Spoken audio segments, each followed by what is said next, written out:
The Jack Benny Program, presented by Lucky Strike. Quality of product is essential to continuing success. Exhibit A, Lucky Strike. Fine tobacco is what counts in a cigarette. And year in, year out, always. Lucky Strike means fine tobacco.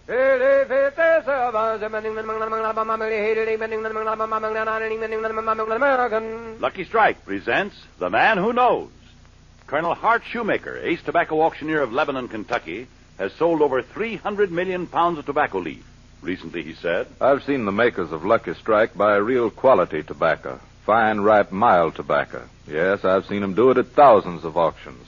For my own cigarette, I picked Lucky's. At market after market, at auction after auction, independent tobacco experts like Colonel Shoemaker can see the makers of Lucky Strike consistently select and buy that fine, that light, that naturally mild tobacco. Remember, LSMFT. LSMFT. Lucky Strike means fine tobacco, and fine tobacco means real, deep-down smoking enjoyment for you.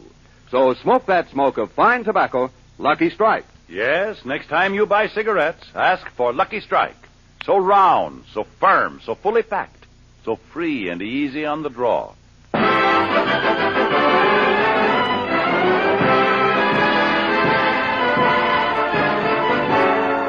The Lucky Strike program starring Jack Benny with Mary Livingston, Phil Harris, Rochester, Dennis Day, and yours truly, Don Wilson.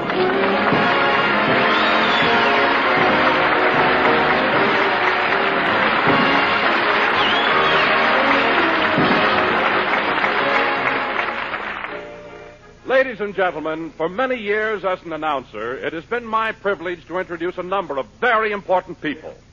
But never have I felt the pride that is glowing within me today as I introduce the gracious and beloved star of our show.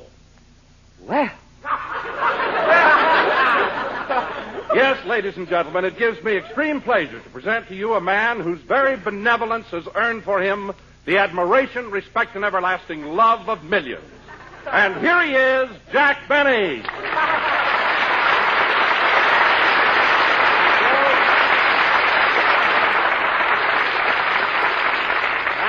Thank you. Hello again. This is Jack Benny talking. And, Don, that was the most beautiful introduction I've ever received. The most touching. I mean, whatever made you think of it? There are only 27 more shopping days till Christmas. What? And I don't want any more of those lousy shoelaces. Oh, Don, you didn't like the shoelaces I gave you last Christmas? No, I didn't. Well, what was the matter with them? I mean, were they too long or too short or what? Well, Jack, now I've been with you 13 years, and I didn't think a pair of shoelaces was an appropriate Christmas gift. Oh. Well, Don, you silly boy. I mean, if you didn't like the shoelaces, you could have exchanged them for a box of Kleenex or dental floss or something. Anyway, Don, I do appreciate the fact... Come in. Telegram for Jack Benny. I'll take it, boy. Just a minute. Here's a tip for you. Yes, sir. I wonder who this telegram... You can go, boy. I gave you your tip. But, Mr. Benny, these ration stamps aren't good anymore.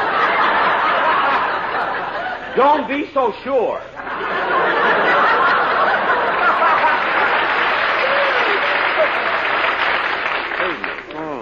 My bicycle was paid for. I'd punch him right in the nose. Go be nice to people. Jack, who's the telegram from? Wait till I open it. Well, dear Jack, please be at the studio tomorrow morning at 9 o'clock for further discussions. Signed, Jack Warner. Discussions about what? Didn't I tell you, Don, the Warner brothers have finally decided to make that picture. You know, the story of my life. It's going to be... Hello, Jack. Oh, hello, Mary. Mary. I've got wonderful news. Sorry, I did that. I mean, I've known you so many years. Mary, I've got wonderful news. Warner Brothers is going to make the story of my life. Gee, that's swell. What gave them the idea? Well, after I made The Horn Blows at Midnight, they received thousands of letters demanding the life of Jack Benny. I wonder how they meant that. Anyway, they've done a lot of work on the story. You mean they finished the script already? Yes, Marion, it's going to be great. You know, there's a lot of action in the opening scene. You see, in the opening scene, I've just been born, and as the doctor leaves the house, my father shoots him in the back. It's really very exciting. Say, Jack, when they made the Jolson story, they had Larry Parks play the part of Al Jolson. Now, in your picture, who's going to play you? Well, we don't know yet, but to portray the real me, they're considering Errol Flynn.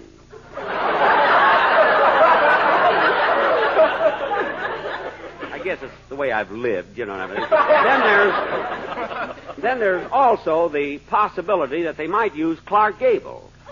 Well, Jack, as long as it's a story of your life, why don't you play it yourself? Well, we thought of that, Mary, but we felt we needed someone who was attractive to women, you see. Oh, Jack, you're just as attractive to women as Clark Gable any day. Well, I wouldn't say that, Mary. I mean, that's sweet of you, but you see, Clark is a pretty handsome guy, you know. Oh, you're just being modest. You don't hear women talk about you like I do. Now, Mary, stop, will you? I'll admit I'm not homely, but what did the women say about me? You asked for it, brother. Never mind. If you want to know something, Smarty, it wasn't so long ago I had dozens of girls all around me. That's when you were playing with Phil Spatoni. Phil Spatoni. He still owes me 2 weeks' salary. Anyway, Hey, Mr. Benny, when I sing my song, do you mind if I... Oh, hello, Dennis. Hello. Mr. Benny, when I sing my song, do you mind if Did you just get in? Yeah. Mr. Benny, when I sing my song, do you mind if How do you feel, kid? Fine. Good. I broke my leg this morning, but I'm all right now.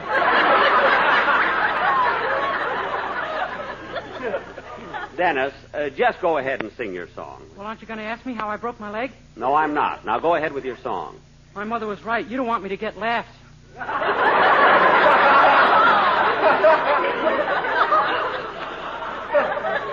Not on silly things like that. Now go ahead and sing.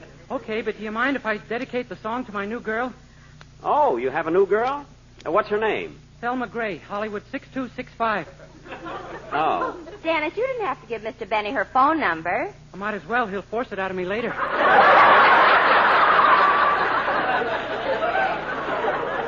Now, wait a minute, kid. When did I ever threaten you to get a girl's telephone number? Remember in New York when you took me to the top of the Empire State Building?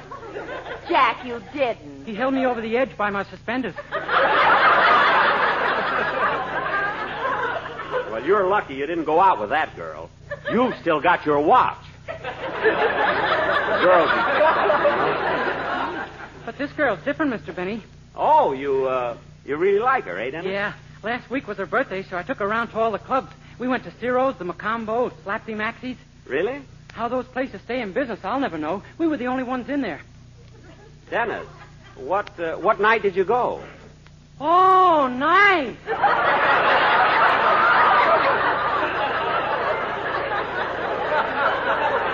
Oh, for heaven's sake, go ahead and sing, kid. Okay. Hollywood 6265. I must remember that. This time I'll leave my watch home.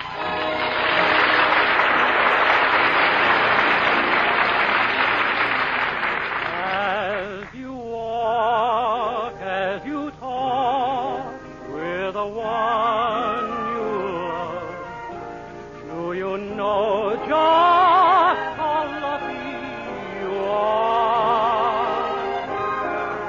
when you stroll hand in hand 'neath the moon above? Does your heart sing how lucky you are? There's so many heartaches in this world of ours. Sometimes the dream will come true when the one that you love is in love with you. That's the greatest of blessings by far, and you don't know how lucky you are.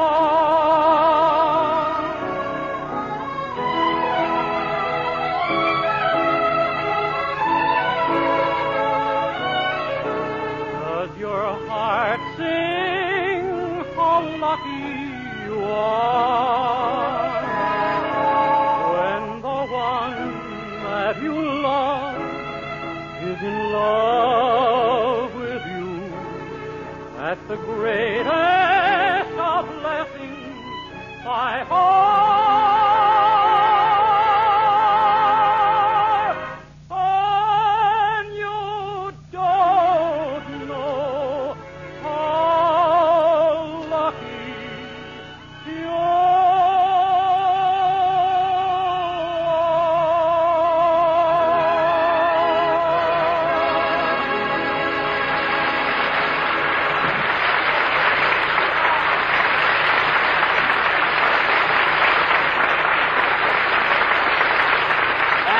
was How Lucky You Are, sung by Dennis Day. Very good, Dennis.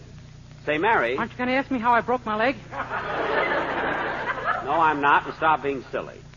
Now, what did I start to say? Oh, yeah, you know, Mary, I've been giving it a lot of thought, and I don't know just who would be the right one to play me in the life of Jack Benny. Or how about Van Johnson? Well, he's good, Mary, but he isn't quite old enough, you know. How about Cornell Wilde? No, he isn't old enough either. How about John Wilkes Booth? Oh, stop. John Wilkes Booth. He broke his leg, too. Dennis. Aren't you going to ask me how? No, I'm not. But, Mary, I think... Gee, I don't know. Hiya, Jackson. What's that dreamy look on your face? Oh, hello, Phil. I'm thinking. You know, Warner's is going to make a picture, the story of my life. We're trying to figure out who would be the right personality to play me. Why don't you play it yourself, Jackson? You're one of the greatest actors in show business. Huh? And coming from me, you know what that means. Yeah, there are only 27 more shopping days till Christmas. But getting the right guy is really a problem. Hey, Jackson, I got an idea. Why don't you let me play the part? I'd be terrific. I'm handsome. I got personality, sex appeal. What more do you want? Well, Phil... Think it over, Dad. I'm alive. I'm sharp. I'm a sort of a Mickey Rooney with just enough Roddy McDowell to hold me down.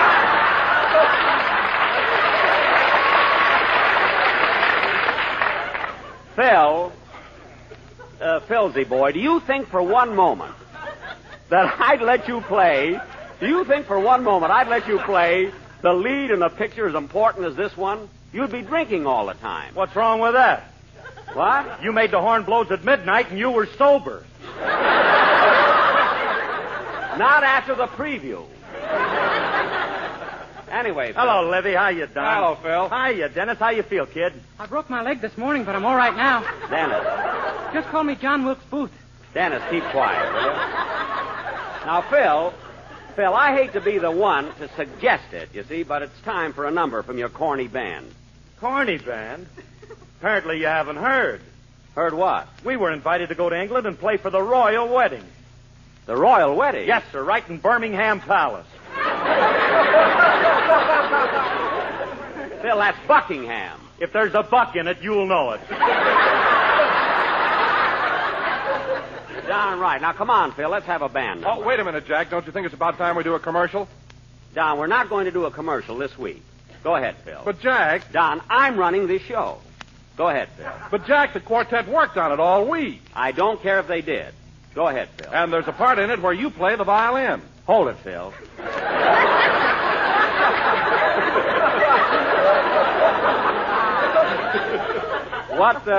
What were you saying, Don? Well, the Sportsmen are going to do the Poet and Peasant Overture, and there's a place in it where you do a violin solo. Well, that sounds pretty good. See, I had no idea this was going to happen. Gosh, this is really a surprise. Some surprise. Unbutton your shirt and take out your violin. Okay, Don, when do I come in? Just watch the boys. They'll give you your cue. Good. The Poet and Peasant Overture. Take it, boys.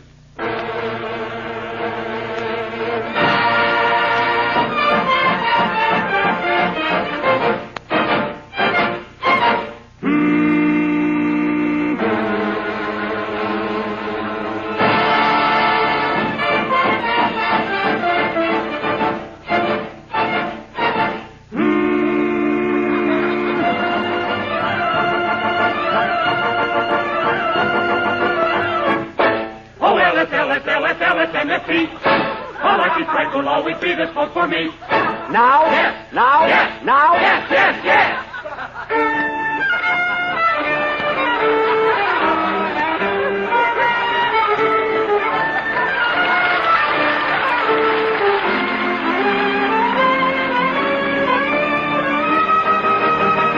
Good old LSMFT.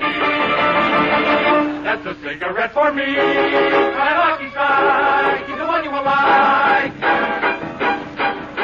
Every Boone and Sleepy Brixie, they're from Kentucky. They smoke a Lucky. They're so round and firm and fully. They are so fully packed. Yes, you will like a Lucky Strike. LSM, oh LSM, oh LSMFT, oh LSM, LSMFT, LSMFT.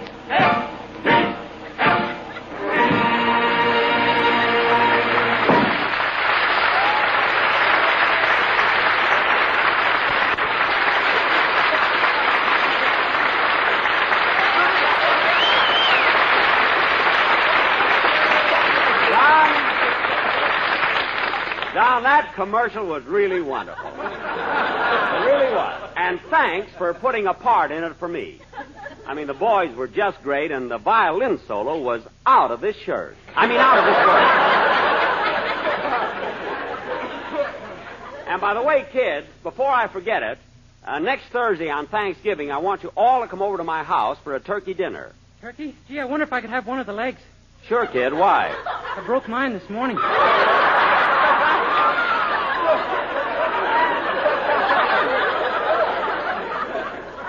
Oh, for heaven's sake. Hey, Jackson, are you sure it's going to be a turkey?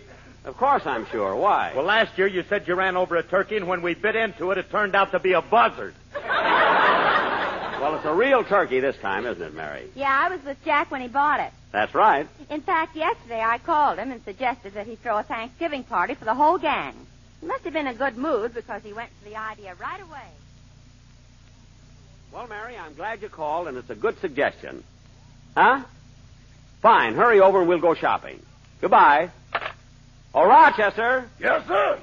Where have you been? Out in the garage trying to fix up the car. When you hit that truck last week, you bent the axle. Did you fix it? Uh-huh, but I had a lot of trouble.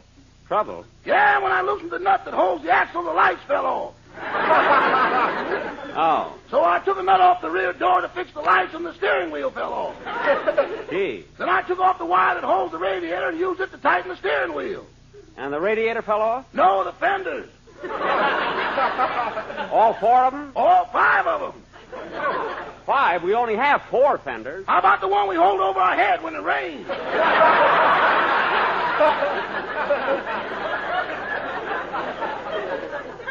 I thought we used the side door for that. No, we use the side door to close the trunk in the back. Oh, yes. Gee, I must have hit that truck harder than I thought. Say, boss, when are they going to come out with those new cars with the motors in the rear? In 1948. Well, congratulations, you're a year ahead of them. What? You mean the motors in the back of my car? About 10 feet. Oh, stop making things up. Now, Rochester, I'm going to have the gang over Thursday for Thanksgiving dinner. What's in the refrigerator? The morning paper, a magazine, and your glasses. What? When that little light goes on, you ain't wasting it.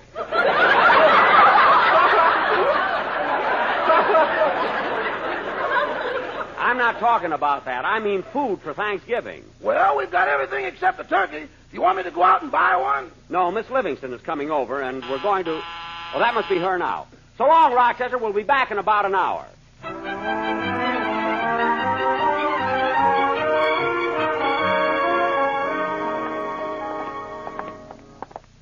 Gee, Mary, it's such a nice day. I'm glad we decided to walk to the market. Yeah. I'm glad Thanksgiving will be here soon. It's one of our nicest holidays. Yeah. And this year, we should all be so thankful. I know I am. See, when I wake up in the morning, I hear the birds singing. I've got the beautiful moonlight at night. I get all the fresh air I need. All the sunshine I want. So far, it hasn't cost you a dime. Yeah. Oh, Mary, look. Hey, Mary, look over there. Those boys playing football. Hey, Joey, kick it to me now. See, they're nice kids, Mary. You know, the bigger one is Stevie Kent. His folks live on the corner. Every time I go out for a walk, I stop and talk with him. Hey, Stevie, throw the ball over here. Oh, hello, Mr. Benny. Here it comes. Look out, I think it's too high. You have to run for it. Faster. You better jump for it. Wow, what a catch. Hey, that was a good catch. I gotta hand it to you, Mary.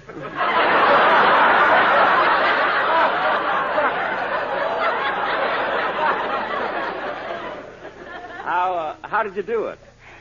I don't know, but you can buy me a new girdle for Christmas. Okay, you know, Mary, UCLA could have used you yesterday. Yes, sir. Say, Mr. Benny, this is my friend, Joey. Hello, Joey. Hello, Mr. Benny. You know, Joey, Mr. Benny was All-American fullback when he played football for Yale. Yale? And he broke the 100-yard dash record when he was in the Olympic Games. Gee whiz.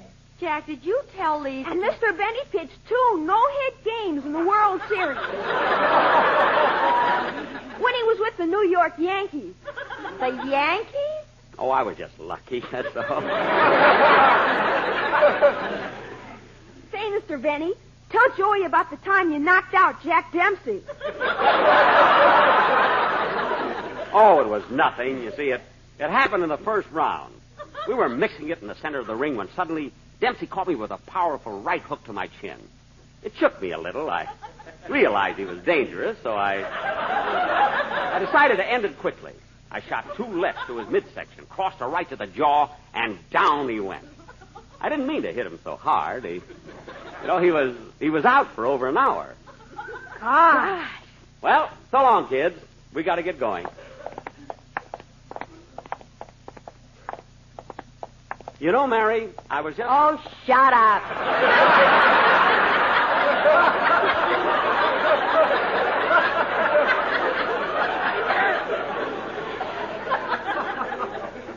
Well, look, Mary, I only tell the kids stories like that because it helps them if they have a hero to look up to. Some hero. Anyway, I just tell the kids harmless little stories. I don't exaggerate too much.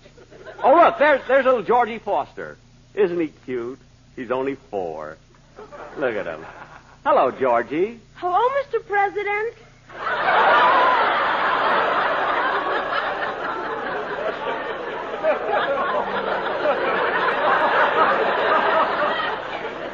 Oh, brother. Mary, I never told him that. He's just ad-libbing. Come on, here's the market. Let's see. Oh, there's the poultry department over there.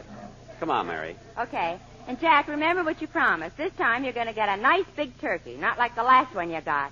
There was nothing small about that turkey. Go on. You didn't have the heart to chop its head off. You beat it to death in a badminton game. Mary. And I got stuck with the part that went over the net last. Mary, stop trying to switch old jokes, will you? Now, let's walk over to the counter and see... Hello, Mr. Benny. Oh, hello, Mr. Kitzel.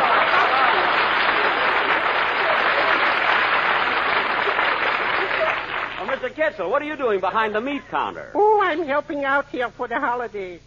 Oh, you're just working here temporarily. Yes, until my boss gets back from the wedding. The wedding? In London? They had one there, too? Yes, last Thursday. Oh. Well, look, Mr. Kitzel, I want to buy a turkey. Are they very expensive? Expensive. You mean they're that high? Come here a minute. Huh? Step closer. Do you know that turkeys are what turkeys are selling for today? No. Well, if you knew, you'd be nervous too. Come a little closer.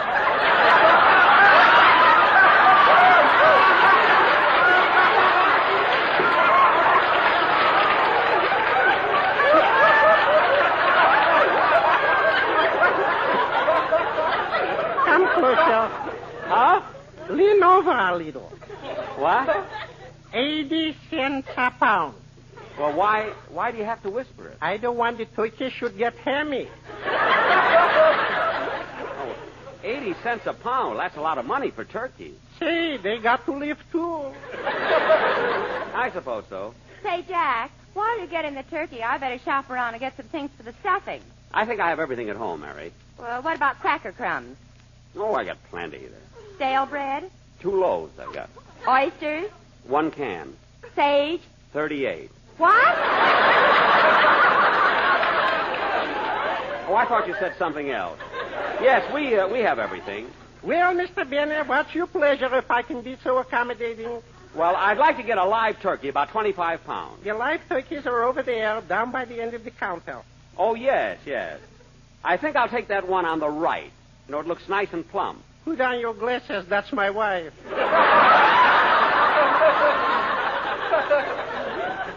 Oh, yes. I wish I could get 80 cents a pound for her. What? Nothing. I'm daydreaming. Well, now, Mr. Kitzel, what would you suggest? Well, if you want a nice live turkey, what about this one over here? Say, Jack, this one's nice and plump. I've seen turkeys look plump, and they're all full of feathers. I'm going to feel this one myself. Hold still, turkey.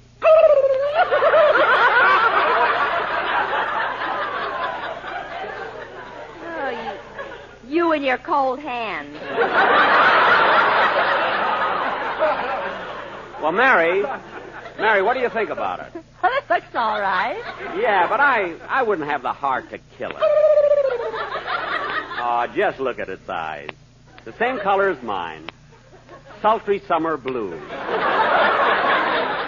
Oh, Jack, stop being so sentimental. You've already given up eating strawberries because they remind you of Phil Harris's eyes.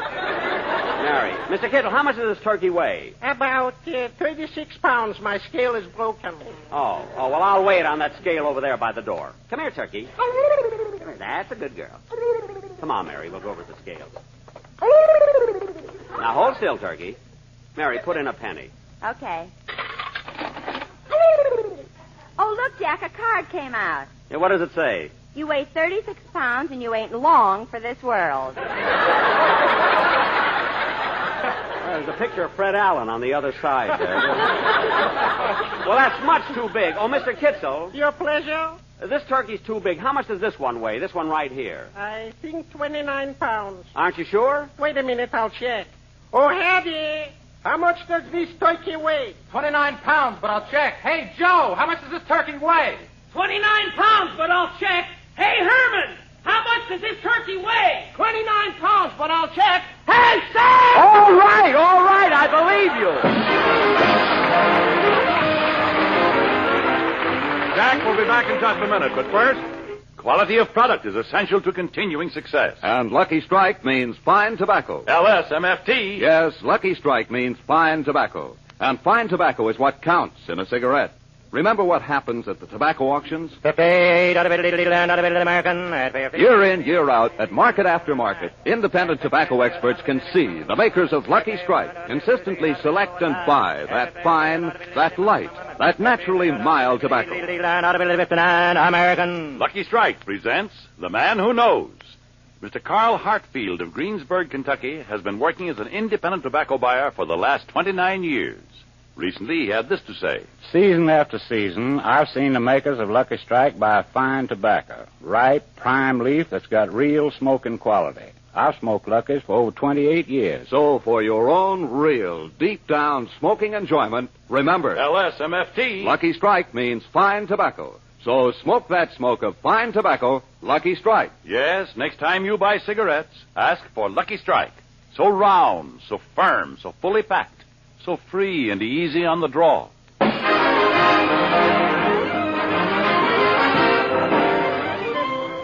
Good night, folks.